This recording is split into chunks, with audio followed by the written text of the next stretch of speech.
Power Rangers Once and Always ini rilis di tahun 2023 dan pas pertama gue denger mengenai spesial ini, gue jadi inget dengan rumor yang ada dulu bahwa Netflix akan membawa kembali Power Rangers gitu. Dan mungkin salah satunya ini, dan feeling gue juga sekaligus ngetes penonton ya, bahwa ini loh kurang lebih Power Rangers yang akan dibawain versinya Netflix. Sebelum nonton, gue ngeliat trailernya, dan ini sengaja sih karena gue cukup penasaran ya. Dan dari apa yang gue lihat di trailer juga, ya ini emang Power Rangers banget. Dimana kalau ngomongin plot tentang kembalinya para Power Rangers untuk melindungi bumi dari serangan Rita Repulsa gitu, atau Robo Rita Repulsa.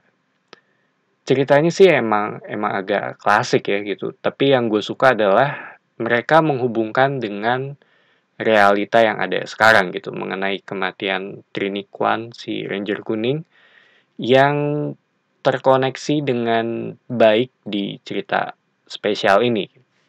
Dan feeling gue juga ini kayaknya nantinya akan punya korelasi ya dengan franchise Power Rangers ke depannya.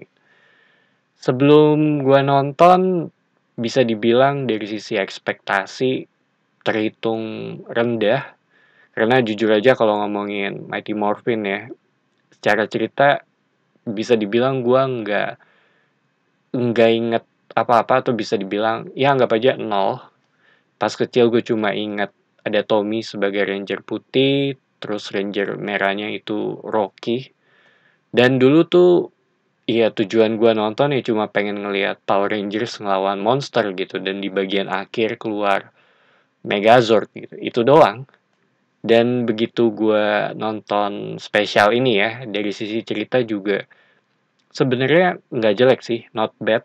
Dimana ada motivasi tersendiri ya atas apa yang terjadi di bagian awal film. Dan hal ini yang menjadi sebuah landasan serta plot untuk melawan Robo Rita Repulsa. Jadi bisa dibilang ada bebannya tersendiri.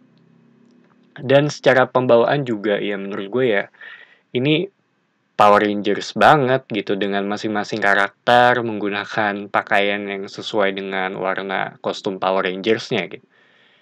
Dari sisi dialog juga ya 11-12 dengan versi dulu, cuma yang menurut gue cukup membedakan ya, ya ini dibawain dengan lebih fresh aja gitu secara keseluruhan. Dan di spesial ini juga, ya menurut gue ini lebih ke love letter ya buat fans masa kecil yang sekarang udah pada dewasa. Sekaligus feeling gue sih mencoba untuk meregenerasi tim ini. Dan sepanjang gue nonton juga gue notice beberapa hal yang gue inget pas masih kecil dulu gitu. Yaitu dari sisi tempat ya. Ada juice barnya, terus ada poster Bulk and School. Dan mungkin ada beberapa hal lainnya yang akan lebih di-notice oleh fansnya gitu. Cuma kalau ngomongin CGI untuk spesial ini, menurut gue bagian akhir sih itu yang menurut gue agak agak kurang gitu, dan berasa ya. Iya agak sayang aja sih jatuhnya, karena dari sisi cerita ya ini not bad, dan ini adalah sebuah spesial juga, jadinya agak kurang oke sih dengan apa yang gue lihat di bagian akhir gitu dari sisi CGI ya.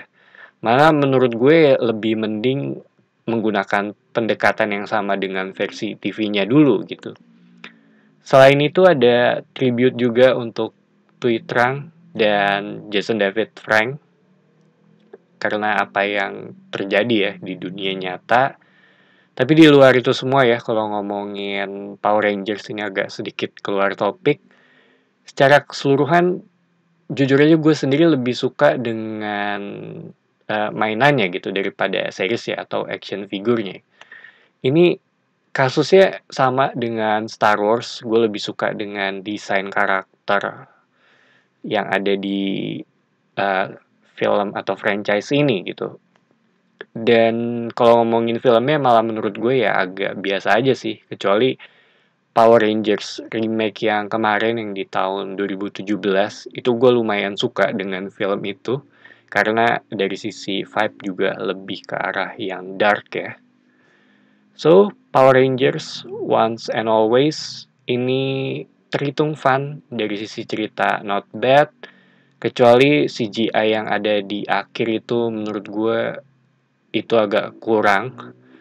Dan bisa dibilang juga ini sebagai love letter untuk para fans yang sekarang udah pada dewasa. Jadi itu aja opini gue mengenai spesial ini. Thank you for watching. It's me Patrick signing off.